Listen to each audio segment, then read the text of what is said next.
Mustahil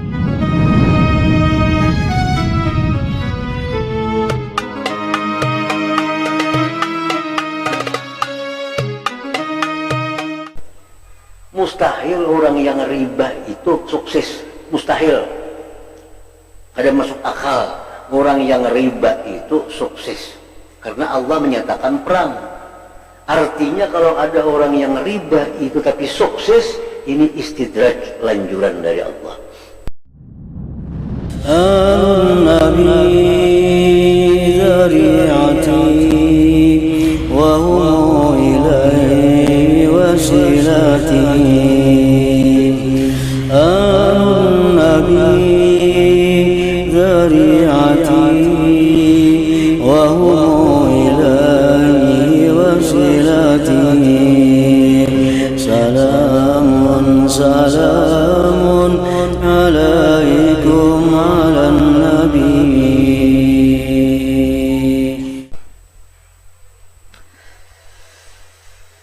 Al-Kabiratus Tsaniyata Asyar, kemudian dosa besar yang ke-12 di antara 70 dosa besar, irman ar-riba, yaitu riba. Riba.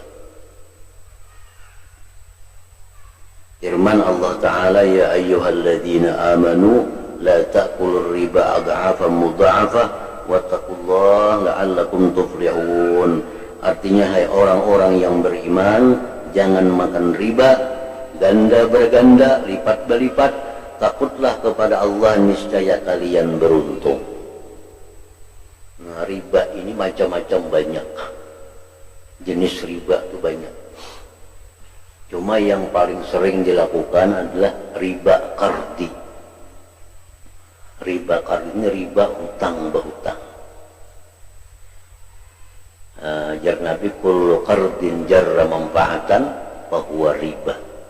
Tiap-tiap hutang yang mengambil manfaat oleh orang yang menghutangi, itulah riba. Setiap ada hutang yang menarik manfaat dari hutang itu oleh orang yang menghutangi, itu riba. Nah, ini disebut riba qardi. Ini yang paling banyak dilakukan. Walaupun riba-riba lain itu banyak juga. Yang lain pada itu, riba tentang huruf baras, riba tentang huruf emas, riba tentang huruf macam-macam, itu riba juga. Kita ada beli segelang, 50 gram. Kita datang ke toko emas, berhurupang lawan galang itu nah. Sama pada 50 gram. Cuma orang hanyar potongannya, ini potongan bahari. Dia pun toko, nambah ikam maka. Nambah 100.000. Nah, itu riba. Kenapa? Karena emas itu mesti sama, kada boleh tambah menambah. Kalau emas itu sama, misil lebih misil, sama dengan sama. Jadi misalnya itu 50 gram, ini 50 gram berhuruf, ya ada apa-apa. Asa kuntan, jangan kaina hurufannya. Nah, itu riba juga.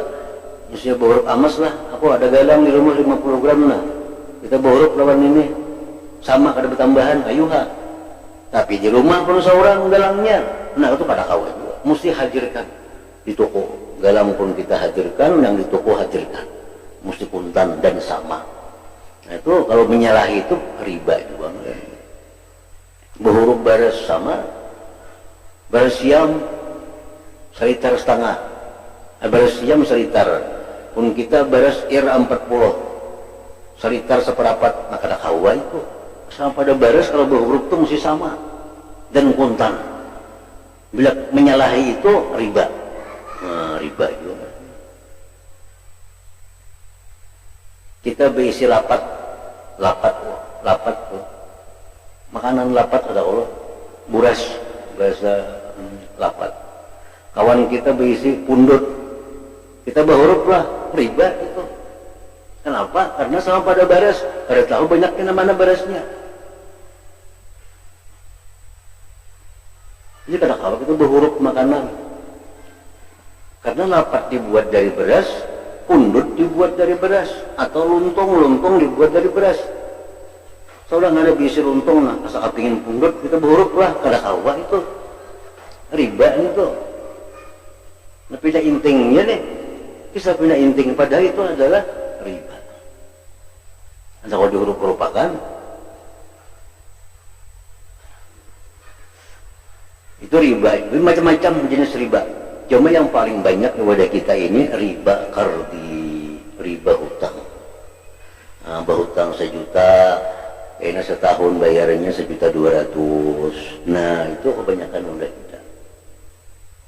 Berhutang 5 juta, setahun hanya bayar, kayaknya bayarnya 6 juta. Nah, itu riba qardi. Nah, ini termasuk dosa besar. Dosa besar. Bersabda Rasulullah sallallahu alaihi wasallam, firman Allah, bersabda Rasulullah sallallahu alaihi wasallam, ad-dirham alladhi yusibuhu ar-rajul min ar-riba ashaddu min 36 zaniyatan fil Islam. Ujar Nabi kita 1 dirham.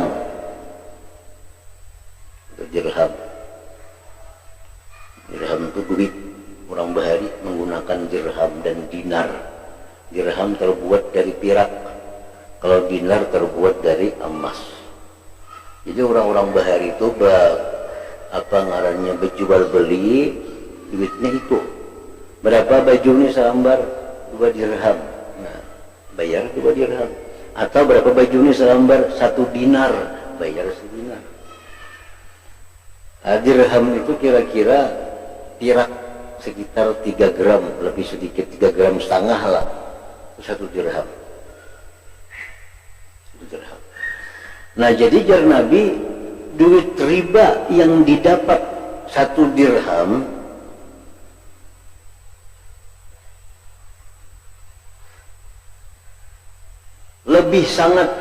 lebih berat dosanya dari 36 kali berzina dalam Islam.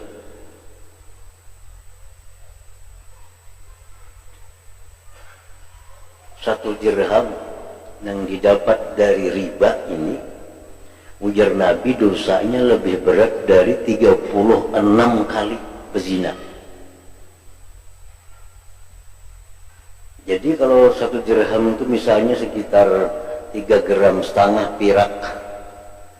Perak itu sagramnya kurang lebih misalnya 10.000. Berarti 3 gram itu kurang lebih 35.000. 35.000 yang kita dapat daripada riba itu dosanya lebih berat daripada kawan kita yang berzina 36 kali.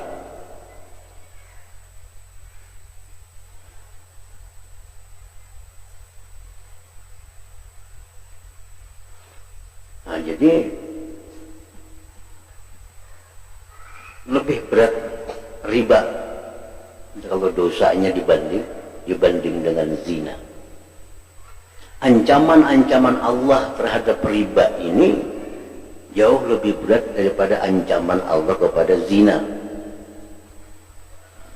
Karena di dalam Al-Quran Allah terang-terangan menyebut orang-orang yang melakukan riba itu fa'zanu biharbin minallah, sampaikan kepada orang yang melakukan riba bahwa Allah berperang dengan dia. Nah, jadi Nabi disuruh sampaikan oleh Allah kepada umat, pelaku-pelaku riba itu berperang dengan aku, ya Tuhan. Makanya kita lihat kalau orang-orang itu mukmin kepada Allah, beriman kepada Allah, melakukan riba, pada mau sukses, pasti kena bangkrut ujung-ujungnya.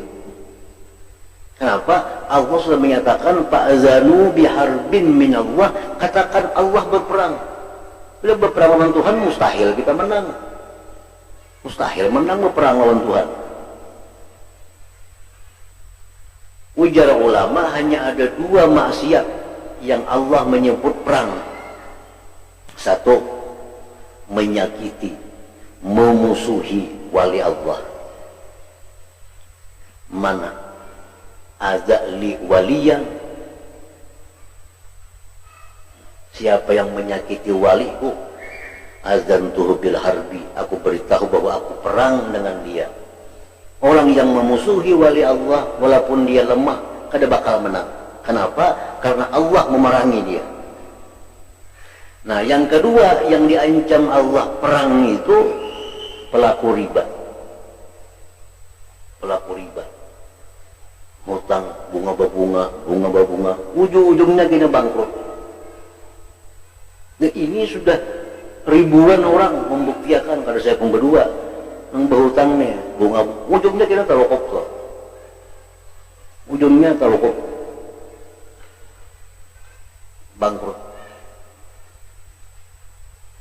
Wadah ulun pakai itu lagi datang dah manusia.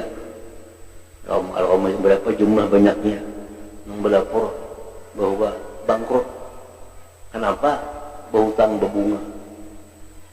Bunga tiap bulan jalan, kita berhasil kata tetap jalan bunga. Ini hari bulan ini rugi nah. Bunga atau rugi tetap bayar. Ujungnya ya habis. Mustahil orang yang riba itu sukses. Mustahil. Ada masuk akal orang yang riba itu sukses. Karena Allah menyatakan perang. Artinya kalau ada orang yang riba itu tapi sukses, ini istidraj, lanjuran dari Allah. Sianopangnya riba, sugihan wah ini ke anak cucu, itu berarti dilanjur oleh Allah. Dilanjur. Kalau sebujurnya Allah bertindak, siapapun yang melakukan riba itu pasti bangkrut. Pasti bangkrut. Jangankan sampai ke anak cucu hartanya, sampainya seorang jangan dicukup. Nah, jadi kalau ada orang yang riba sukses, wah ini bakal kiamat dari akhirat kita. Ini orang dilanjur oleh Allah Subhanahu wa Ta'ala. Dilanjur itu kan bagus. Dilanjur itu artinya dilanjur itu dikumpulkan dosanya, kayaknya di akhirat hanya dihukum. Itu harus dilanjur. Istidraj itu lanjuran dalam dunia kada ditindak oleh Allah, dikumpulkan dosanya. Karena di akhirat hanya, nah itu dilanjur katanya. Nah makanya kalau orang-orang beriman, orang-orang yang masih punya iman, masih ada cinta Allah kepadanya, riba bangkrut kok. Jadi kita di akhiratnya kalau lebih berat lagi urusannya, karena sudah dibangkrutkan dalam dunia. Kalau orang dilanjur dalam dunia kada dibangkrutkan, dikumpul dosanya, kayaknya di akhirat hanya ditindak. Itu kalau orang yang kada disukai Allah.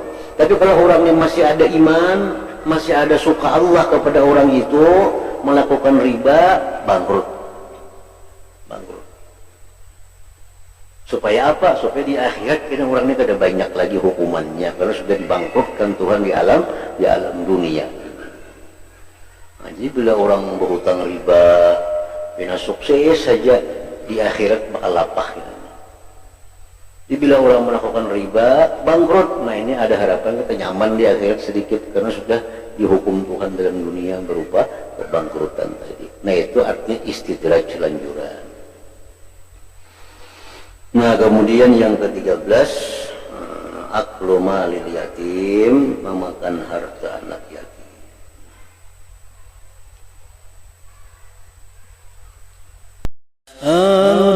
النبي ذريعتي وهم إليه وسيلتي النبي ذريعتي وهم